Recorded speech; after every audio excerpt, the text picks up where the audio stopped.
Hi and welcome along to AFTV Transfer Daily, the show that keeps you up to date with players that have been linked with a summer transfer and move to Arsenal. Now, one of the worst kept secrets around at the moment has all been concerning Lucas Torreira of Uruguay and also Sampdoria. And of course, he's in action today as Uruguay take on France in the World Cup. Massive, massive game for them. A really exciting game as well. To see if they can get through to the semi-finals of the World Cup. But Lucas Torreira, of course, has been linked with Arsenal for a long time. And we've all been getting really, really excited about him.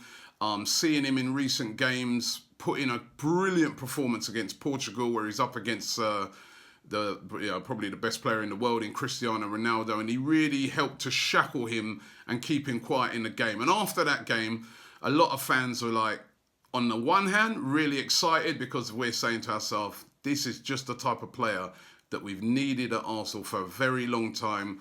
A deep-lying, defensive type midfielder who can tackle, who can win the ball back, protect the back four, but also has got a fair bit of skill on him with distribution, etc. So we're really excited, but then we were also very worried because we're thinking to ourselves, this guy's put in a great World Cup so far. There's a lot of teams out there that they're going to come now. They're going to, the big boys are going to come in and snatch this deal from right under our nose. Well, listen, a bit of reassuring news today.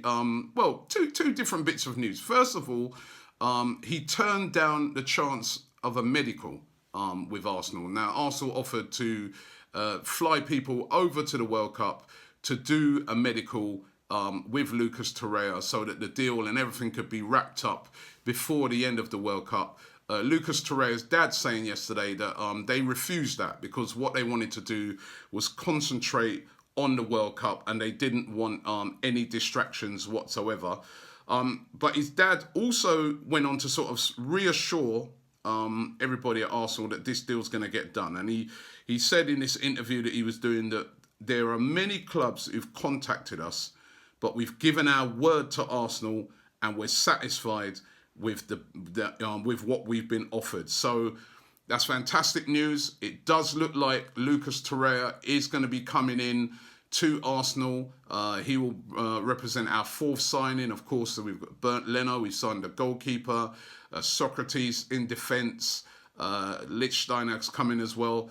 So it's really, really positive news. And as I've been saying all along since the start of the transfer window, Arsenal working on the spine at the moment. And I like that because in previous years, it's been a massive problem that's never been addressed. Whether these players we're getting in are going to be completely the answer, we're yet to find out. But at least it looks like we're addressing the areas and addressing the spine. And I just like the vibes around at Arsenal at the moment. And some of the things they're trying to do, even like you've seen all these open training sessions that they've been showing with Unai Emery, sort of a move away from the sort of closed way in which Arsenal have sort of done training and stuff like that in the past. I kind of like that vibe. And it's looking like everybody's sort of, when you sort of watch some of the videos and look at some of the pictures, looks like everybody's kind of buying in at the moment to what Unai Emery is looking to do. But it's really, really interesting what's going on. Now, another area what Arsenal really need to address, I think most fans would accept, is on the wing. We still haven't really addressed, especially down the left-hand side for me. And Arsenal do appear to be looking at two players that can play out wide. Now, one of them is Christian Pavón. Now, we've been linked with Pavón now for quite a long time. Christian Pavón, of course, Argentinian. You saw him in the World Cup as well. Indifferent. In a couple of games, I thought he played really well. In the last game before Argentina went out, not as great when he started. But listen, he's a young player. He's only 22, plays for Boca Juniors. And his agent was being asked about the links to Arsenal, and very interesting. The agent didn't deny that there's not interest from Arsenal, but he did say that Arsenal are yet to make a concrete offer for Christian Pavón, who's got a release clause in his contract. The price we're being told to get him away from Boca Juniors is going to be round about £27 million. And do you know what? I think I like what I've seen of Pavón, and again, it's always difficult. A player's going to be coming in from Argentina. It'd be difficult for him to hit the ground running, to assimilate, etc. But he's a player that looks really, really exciting, and who knows how far he could go. So again, it's an exciting link. Not sure if it's going to happen because, as we said, there's no concrete offer yet made by Arsenal, but there is a link to Pavon. It's not just talk. Arsenal do have an interest in him. They're also interested in Gelson Martins. Now, this seems to be the other option that Arsenal are looking at. It's complicated, as I've said on previous shows, by all the shenanigans that's gone on with this training ground bust up with fans, etc. So that really does complicate the whole matter. But he's still on Arsenal's radar. Arsenal still are interested in Gelson Martins, and you wouldn't be surprised if Arsenal did make a concrete offer and try and make a move for him. Of course, Portugal now are no longer at the World Cup, so this is one that Arsenal will be able to explore now in greater detail. But there still remains an interest in Gelson Martins of Portugal and also of Sporting Lisbon. Now, this one's come out of the blue a bit today and is also been linked, and that's to Nyang of Torino, formerly of AC Milan. I think we were interested in him when he was at Milan. Nyang, he's of course was at the World Cup with Senegal. I don't know about this one. I mean, we've been interested in him, as I said, for a while when he was at, Arsene Wenger used to really, really like him. He had a good World Cup, so the interest has started to build again. There's quite a few other clubs interested in him, particularly over in France, where Monaco, Marseille and Nice would all like to sign him up. But Nyang being linked with a move to Arsenal today. I'm not too sure on that one, but that one seems to be back on the agenda, according to a lot of media outlets.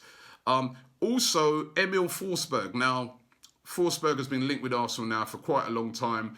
We'll get to take a closer look at him tomorrow when Sweden take on England.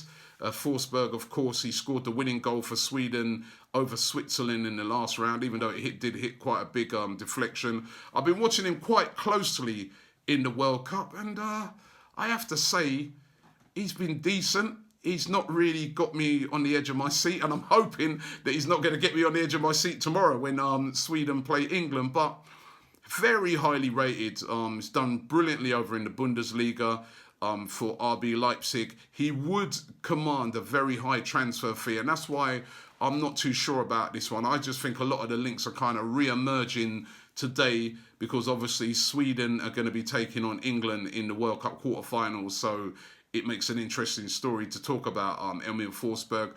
But I'm really unsure about this one. I just don't think Arsenal, with the amount of forwards that they've got, Forsberg is starting to look less and less likely to me, but who knows? And also, the next one that we've been linked to is this one, Bernard. Now, this one's propped up again. I spoke about this one, I think it was last week. Bernard is available on a free transfer from Shakhtar Donetsk. Remember, years ago, we were interested in him. He was the hot prospect coming out of Brazil. Hasn't quite done it. He wasn't in the Brazil squad for the World Cup. He's now 25, so he's still quite young. I remember it was sort of being spoke about, he's either going to be us or Chelsea trying to get him. Scored 10 goals and 4 assists last season, so that's not too bad. And we're being told today that Arsenal have made inquiries as to his availability. As I said, he'd be available on a free, so it'd be a really cheap buy. There are a lot of other clubs apparently taking a look at him as well, showing a lot of interest in him, including clubs over here in the Premier League and also in China, where a lot of these Brazilian players have been ending up recently on very, very high fees.